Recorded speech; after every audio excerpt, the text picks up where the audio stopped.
Hey, I got a quick question for you. Are you showing up as the expert authority in your business, making sure that your message is on point and your branding is reflective of your go-to authorityness? Hi, I'm Christine Blosdale, your expert authority business coach, and I have a way for you to rate your expert authority prowess. And you can check it out at expertauthorityquiz.com. It's fun, it's easy, and it's something that you really should be doing to see where you level up. If you want to establish trust with your audience and potential customers and clients, you might want to take this quiz. Once again, head on over to expertauthorityquiz.com. That's expertauthorityquiz.com. But this is an example of somebody who I never suspected experienced imposter syndrome. And for me, it meant, okay, I'm not terribly broken. So here it says, when I won the Oscar, I thought it was a fluke. I thought everybody would find out and they would take it back. They'd come to my house in the middle of the night, knock on the door, and say, "Excuse me, we meant to give that to someone else." Now, that is 100% imposter syndrome. Do you know who said that? No. Jodie Foster.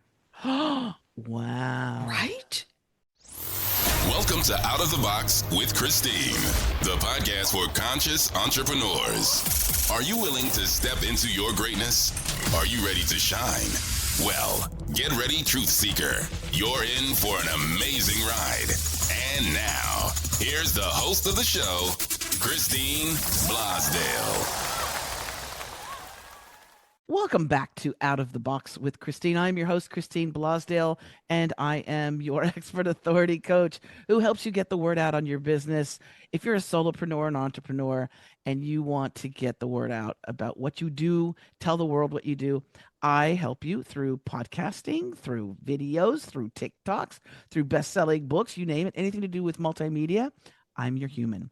And today I feel like we are kindred spirits from across the pond. I have my guest here today, Candy Motzek, who's just an incredible coach.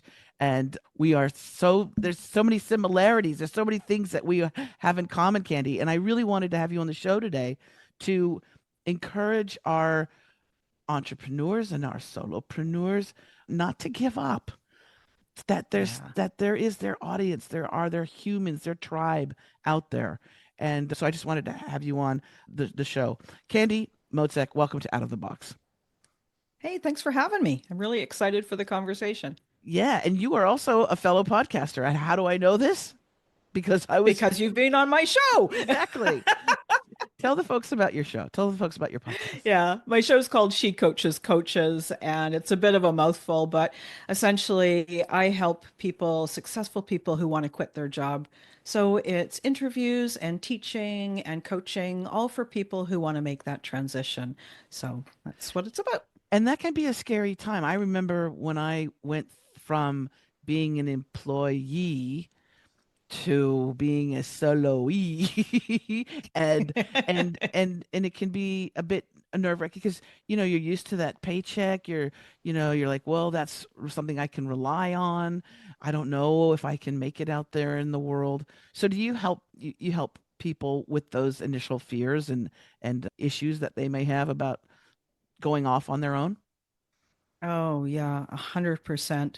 And it's a bit of a leap, right? People get that, they've got this dream and they sort of get inspired by it. And then they kind of pull themselves back from the edge because they're so worried that it's dangerous.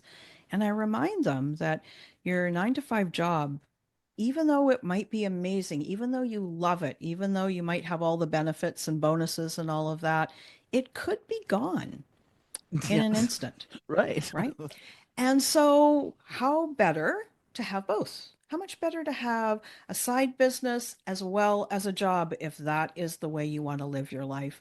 It is the ultimate in safety and security. And then there's people who are like, I want to be done with that job. And you can make that transition too. But really, it just makes you more solid. And when you feel solid and safe, your blood pressure drops, you can sleep at night, and you can do something that you love to do as well. Yeah, and I've myself included, but also I have worked with clients who have that Monday morning dread. And if you have Monday morning dread, meaning when that alarm clock goes off on Monday or on Sunday night, you're you're stressing out, you're sitting there, you can't sleep, you're going, I've got to go back into that place, then that's your sign that maybe you should be starting to think. And I as well, when I went from employee to starting my own business, I did not just leap from the frying pan into the fire. I made sure that I still had that job, and I started to develop. And so at night, I'd come home from work and I would work a little bit on my, creating my website and my messaging of what I wanted to do. And I would start with getting, a few clients here and there, and slowly build the business so that it was successful enough that I could actually depart my job that I had, because also I did not like the fact that someone had that power over me, where they could say, we're cutting your hours, we're slicing, our staff. And COVID was a perfect example of that, was it not? Yeah, oh, totally. And, as much as your team might love you and, all of the senior leaders might think that you do great work, when the company decides to get rid of your department, for example, Yeah. what are you going to do? Right? Or you're just a number on a spreadsheet, your employee number XYZ, and it's truly nothing personal, but it feels so Yeah. personal, right? Yeah. That's the hard thing. And I've been in that position where I had to choose, which of my team members were going to be let go. And that for me was one of the biggest drivers for wanting to leave corporate. It Mm. was gut wrenching. And so, if there are people out there and you're irritated or resentful, if you've been laid off, or if you think your job might be at risk, know that it's not done in a heartless way 99% of the time. Yeah, exactly. Those people appreciate you. And so keep that relationship going, right? Like that's your professional network. Keep that moving. Yeah, and it does, it says something about you when, years down the road, the people that you had worked. I worked at a radio station for a network in America. The station that I worked for was in Los Angeles, and those friendships, those relationships that I developed are lifetime relationships, right? Mm, And yeah. even though I'm not there on the day to day by the water cooler, talking to them, we still have a very strong bond. And I think it's because also you go through so much shit together. You know, Yeah. it's like, oh, they're cutting jobs today. Whew, were you okay? Yeah, I got saved. Okay, whew. All right. There's that bonding. It's like in the military. It's like when you're in war, you know, Right. troops, you start to bond with each other in some way. So for those, take us through a bit of the process when you're working with people. So maybe they're unhappy where they're at, they have a passion of some sort, or they're concerned about seeing the writing, on the wall, that it looks like they won't have that job security for very much longer. How do you take what do you do when you have a client that comes to you and is facing these things? So so much of what I do, we've got the strategy. You build the business in a really basic way. You find your dream client, you create a niche, you develop a program, you start to do your market research, and you coach people and work your way into building a business. But the other part is that the mindset part. It's that worry. Can I do this? Can I be successful at this kind of thing? And that's where, sort of the fun of it is that yes, we always do the strategy, but we also have to do the mindset. Mm, Because when you're filled with self-doubt, you have self-doubt coupled with excitement, it just turns into this like a boiling pot of who knows what, and not a lot happens. And so, how do we deal with making sure that you feel centered, that you feel aligned, that you feel confident in the choices, really clear? And that's a big part of the work that I do. Just yesterday, I had a chat with a lady who has been going around and around and around trying to decide on her niche. And she said, I've got these three different options and I don't know what to do.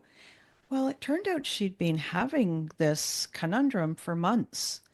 And we talked about it. And I said, a niche is one thing. You just need to make a decision.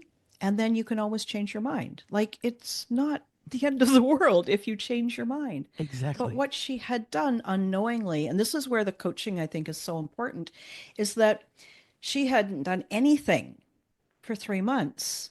And once she realized, oh my gosh, I've been sitting in this place of indecision, not doing anything, no amount of strategy is going to help you with that. Right? She Yeah. knew the next step to do and she got stuck. And so I think that's the thing that's the most important when you're working with people who are on that, I want to be a solopreneur. Is that what you find too, Christine? Yes. And I find that you know, even myself, I change, I grow, I learn. So I'm constantly tweaking my website, my branding, looking at it from a real critical standpoint. But when I first started, because remember, I was in radio for 20 years. And so my first step into solopreneurship really was helping small business owners or entrepreneurs create a podcast, right? Because I knew audio. I know the art of the interview. I know the power of the voice. And so the natural progression for that was to be a podcast coach. That's how I started. But I'm way more than about podcasting. Yes, I love to be a guest on podcasts like your wonderful show. I love hosting. I love showing people how to create their own branded business podcast, but I'm way more than that. I'm about creating TikToks and best-selling books and website. I love looking at people's website and their branding, really about their personal brand. And so I've slowly developed the niche of being an expert authority coach based on all those years of being, an interviewer and a producer and all that stuff and working for America Online and all that. So I just slowly developed that. But did I start off that way? No. And I think that's important is to let people know that it's okay to change. It's okay to morph. Maybe you start off with this one thing, but then you go, you know what? I don't enjoy so much that kind of work. I really get passionate about this. And I've got some clients that they're passionate about helping people get over their phobias and fears. Others are very systematic and they have a system where they take people through a progressive system, right? So just to know that it's not set in stone. That's really important.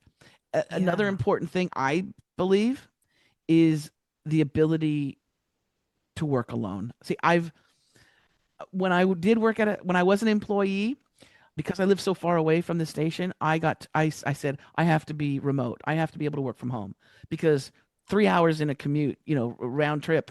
I said I will come into the office. I will come obviously into the studio, but I need to be able to produce and work at home so I get more done.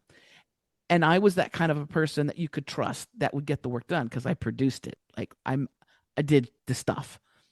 There are others that would, if they got to, not go to the office, they're going to go to the beach, they're going to go to the bar, they're going to, they're not going to do the work that needs to be done. So it was a natural progression to be working at home on my business because I could do that. Right. So I think that Mm. that's also a characteristic that is important because if you're at home Yeah. and you're finding yourself just watching Netflix all day, as your business isn't going to go It's anywhere. not going to work. No. Maybe you want to have a business as a reviewer, like a Yeah, show, maybe. right? Yeah. But when I was thinking about you were describing sort of the evolution of how your business has grown and how you help people, I think about how inspiring that is. Like you are in a position where you identify a need and you say, "Hey, that's kind of cool. I like that." And then you can do it. So that's one of the great things about being a solopreneur is you get to be fluid like that. When you want Yes. to develop in that direction, you get to develop in that direction. And how many people worry about their 9 to 5 and say, I got my job description, including other duties as assigned, and then I end up doing a whole bunch of stuff I don't like to do, Yeah. right? But when you're self-employed, you get to find that place of profit and purpose and passion, right? Like it's kind of it's not always available to us in the workforce. And then to be able to be independent and work on your own, I found for me, like I was a work from home, I managed a remote team for years before I became self-employed.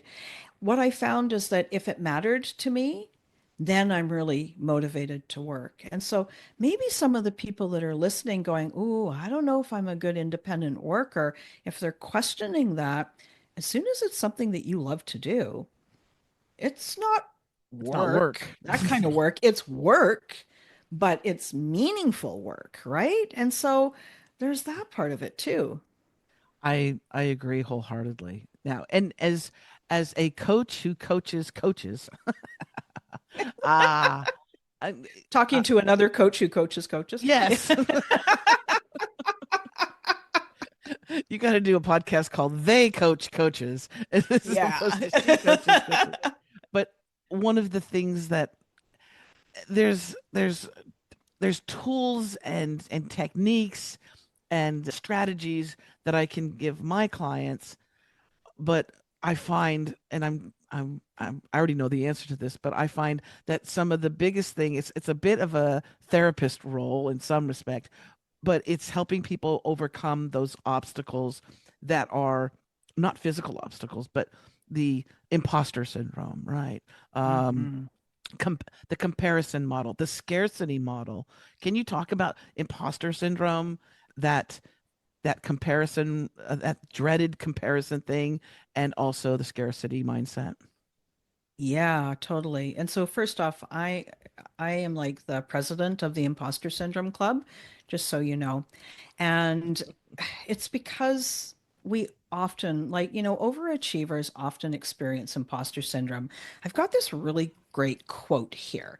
Let me just read this to you. You Sure. probably know who this is, but this is an example of somebody who I never suspected experienced imposter syndrome. And for me, it meant, okay, I'm not terribly broken. So here it says, when I won the Oscar, I thought it was a fluke. I thought everybody would find out and they would take it back. They'd come to my house in the middle of the night, knock on the door, and say, "Excuse me, we meant to give that to someone else." Now, that is 100% imposter syndrome. Do you know who said that? No.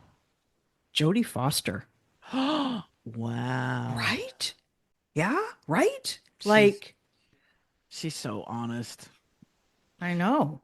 And when I think of her And she's career, smart. This one's smart. oh, She right? speaks fluent French.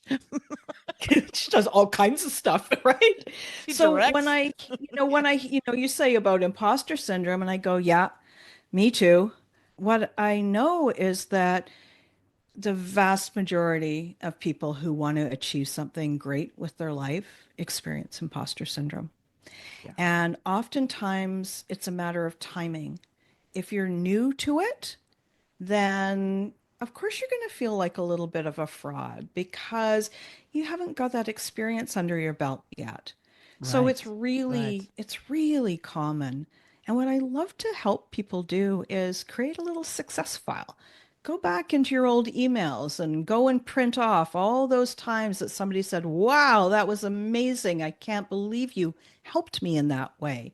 And then when you're feeling kind of like, like Jodie Foster said, somebody's going to come and take your award in the middle of the night, you can go through that file and you can be reminded that just because your brain thinks it doesn't make it true, right? You know what I do? So, I have it sitting in front of me, so I see it every single day. Is my own little award. I love it. It's my It's own little great. Academy Award that no one can take Yeah. away, right? Yeah. I find that when I have a client who's really deep in the imposter syndrome and scared to death to move on their business, I I take them just through a little journey, and I, instead of saying, basically I say it's not about you. And they go, "What? It is about me. I have to market myself. I have to put myself out there." And I said, "Listen, why are you doing this? Well, I want to help people do blah, blah, blah, blah. I want to help children feel creative and express their creativity. I want to inspire people to know that if you have breast cancer, it's not the end of the world, and there's hope. Okay, okay, okay. So I say, okay, so that's who you want to serve. The audience who you want to serve are these people, right? Or the environment, whatever the passion is.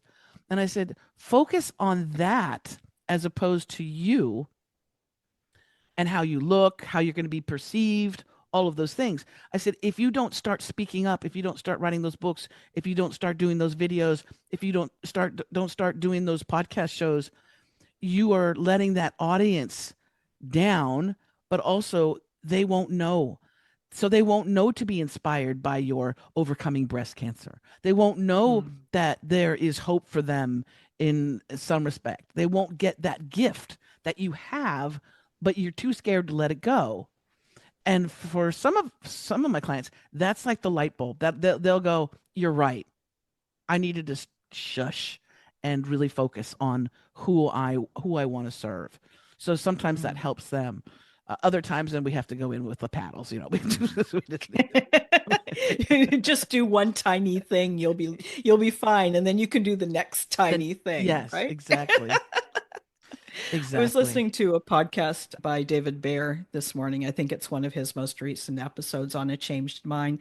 And he said that a lot of the people that he works with, one of their biggest fears, as they come to the end of their life, is that they didn't make the difference that they thought that they should. Like they knew they were on this earth in this life to make a difference, and they had a purpose, a reason for being here, and that fear of, and I didn't fulfill it, is really, really motivating. So Regret. kind of, yeah, It's right? that end of your time regret. I should have, would have, could have. Right. Yeah, yeah, Yeah, that's exactly. huge. I think that, wow, that's Mhm. inspiring. Well, that's a great way to end the show. Now, no, you were talking about, earlier you were talking about helping your clients nail down that niche because that's the other thing, the other gripe that I have with some coaches that are starting off. I say, who do you serve? What do you do? And they'll go, I help everybody. They throw pasta on the wall. I help everybody do everything. Or I'll say, what is it that you do? And they go, what is it that I don't do? I do everything, right? So nailing down your niche or niche, whatever you want to say, is really important. And you have something really special to help people get there, right? Yeah, I've got a coach niche quiz, and it's a new Chat GPT that I programmed myself. I had so much fun creating it. And what I love about it is it doesn't try to take the person who takes the quiz and put them in a pigeonhole.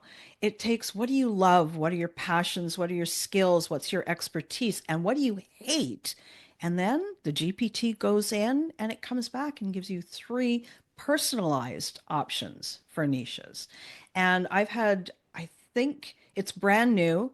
I just ran a beta test and I've had about 50 people go through it, and people are just loving it. It is so much fun. I'm doing it myself. I'm in the middle. I'm it's telling Candy I was in the middle of doing the quiz. I love it because it's asking you the questions that you should be asking yourself if you want to be a coach or if you are a coach and you're just trying to really nail down what it is that you do and not throw pasta on the wall. And so I was just in the middle of it when I started the recording for this episode. So I'm going to go back and I'm going to finish it because I love it. But it's very Cool. cool. So this is a custom Chat GPT that my wonderful guest Candy has built. It helps coaches discover their customized niche, and it's based on your skills, your passions, and your successes. And it's what is it called? It's called Discover Your Aligned Coaching Niche, and we'll have a Exactly. link to that for people. Yes. It's absolutely free. You can just go and just check it out. We'll have a link to that in the show notes. All right, Candy? Awesome. Yes, Yeah. that's just Thank you great. I'll so much for definitely being give you on the the link. show. I really appreciate it. And we'll also include a link to your main website if that's all right. Sure thing. Yeah. Or Okay. actually, my podcast. Podcast is a great place. We'll do the podcast because then they can listen to the episode where I'm a guest on. You see? You see how reciprocal Yes. we are? Thank you again so much. My guest today has been Candy Motzek. Thank you again, love. And I want to thank you, wonderful listeners and viewers, those that are watching on YouTube. Hello, we're waving at you. Thank you so much for joining us today. If you want more information about the work that I do, you can go to expertauthoritycoach.com. If you want to take my quiz, you can actually find out what your expert authority-ness is in your particular niche. You can do that by going to expertauthorityquiz.com. All of that is going to be in the show notes, so you can check it out. And until next time, as I always say, remember to think outside that damn box. Bye for now.